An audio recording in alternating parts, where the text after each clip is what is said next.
또 여기 근래에 있었던 놀라운 발굴에 대해 소개해드리고자 합니다. 지난 2500여 년의 긴 세월 동안 언약궤가 실종되어 왔음은 잘 알려진 사실이며 그동안 그 행방에 대해 여러 가설들과 추측들이 난무하는 가운데 언약궤를 찾으려는 수많은 시도들이 있었습니다. 그런 가운데 수년 전 권위 있는 고고학자이며 독실한 크리스천인 란 와이어트가 성지를 방문 중 성령님의 강권적인 감화 감동에 의해 골고다의 예레미야 동굴 속에 언약궤가 감춰져 있다는 확신을 얻게 됐고 이스라엘 정부의 정식 허가를 받아 수년 동안 탐사를 하게 됐던 것입니다. 그 언약궤는 바벨론의 침략을 받았던 때에 약탈을 피해 황급히 운반되어 당시 골고다 속에 예레미야 동굴 안에 비밀리 보관되어 온 것으로 추정되었습니다. 2500여 년의 긴 세월 동안 묻혀 있었으므로 탐사는 수많은 역경에 부딪혔으나 그만 포기하려고 절망할 때마다 하나님은 천사들을 보내어 격려하였고 마침내 언약궤가 보관되어 있는 비밀 장소를 발견하게 됐던 것입니다. 그런데 그 비밀 장소에 바위 천정에 틈이 나 있었고 피의 흔적이 남아 있었으며 바위 틈을 따라 외부로 연결된 장소는 놀랍게도 바로 예수님의 십자가가 세워졌던 정확한 자리였던 것입니다.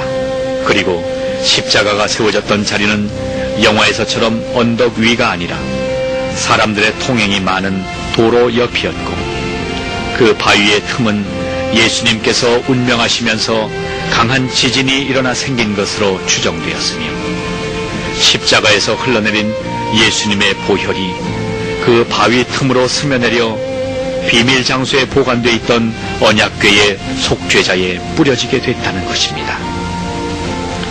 천상의 제단에 보혈이 뿌려짐으로써 인류와 세상의 속죄를 완성할 수 있으셨음에도 불구하고 지상의 속죄자에까지 보혈이 뿌려지도록 역사하신 하나님의 놀라운 섭리를 깨닫게 되는 것입니다.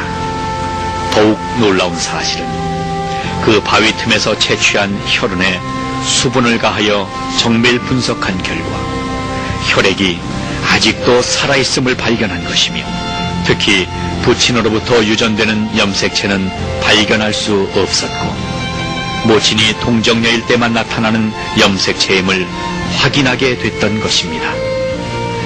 이스라엘 정부가 이 사실을 철저히 은폐하고 있어 공개적인 검증은 아직 거치지 못하고 있지만 가까운 장래에 진실이 밝혀질 것으로 판단되고 있습니다. Good evening, Ron. Thank you very much for all three for seminars. Wonderful, thank you. My question is that you said that you had the blood of our Lord examined by the Israelis. That's correct. What was their determination of that? Okay. Now, we won't be able to take second questions. I'm sorry if you're on your second one, please just step out. I love you, but we're running out of time. Real quickly, okay. Dried blood is dead blood. Everybody knows that, all right? They can test the blood of the pharaohs, the mummies of the pharaohs, all right? There's certain things they can do. They cannot get a chromosome count by any method I'm familiar with, all right? Things keep changing. I don't profess to know everything. However, there's no way I know that you can get a chromosome count out of dead blood. You can get a DNA and some other things, but not a chromosome count. All right? That's done by living white blood cells. Now then, first of all, in this analysis, I took the blood into a laboratory in Israel. I asked one of the people I work with in antiquities, where is a good laboratory that does reliable work? And they said, such and such, such and such. I took it. I just said, please examine this blood and tell me what you can tell me about it. All right? They said, well, look, we're going to reconstitute it. We're going to put it in normal saline and keep it at body temperature 72 hours with gentle swirling. All right, that's their business. That's great. I said, now I want to be there when you check it out. They said, fine. So I was back. They checked it out. I said, now, they said it's human blood. We can tell that. They did whatever tests they need to do. And then I said, take some of the white blood cells and put them in a growth medium.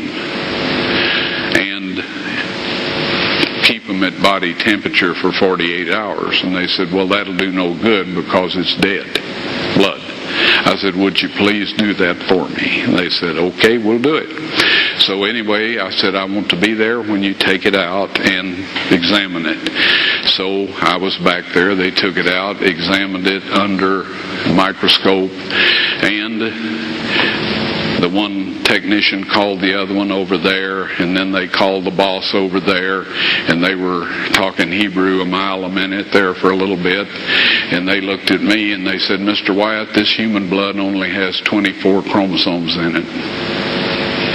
Everybody else has 46. You see, 23 from your mother, 23 from your father, 22 autosomes from your mother, 22 autosomes from your father. You get an X from your mother, you may get an X or a Y from your father. All right? This blood had 23 chromosomes from the mother's side, one Y chromosome only. You see, the child could not have developed if they hadn't had the autosomes from the mother. So all of his physical characteristics were determined by his mother's side of the family, her autosomes. His maleness was determined by this one Y that came from the source, not a human male. Then they said, this blood is alive. And then they said, whose blood is this?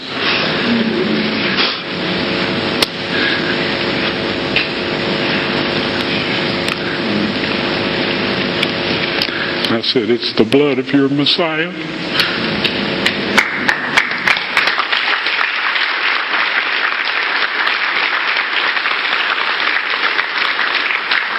And I assure you, those men's lives have changed.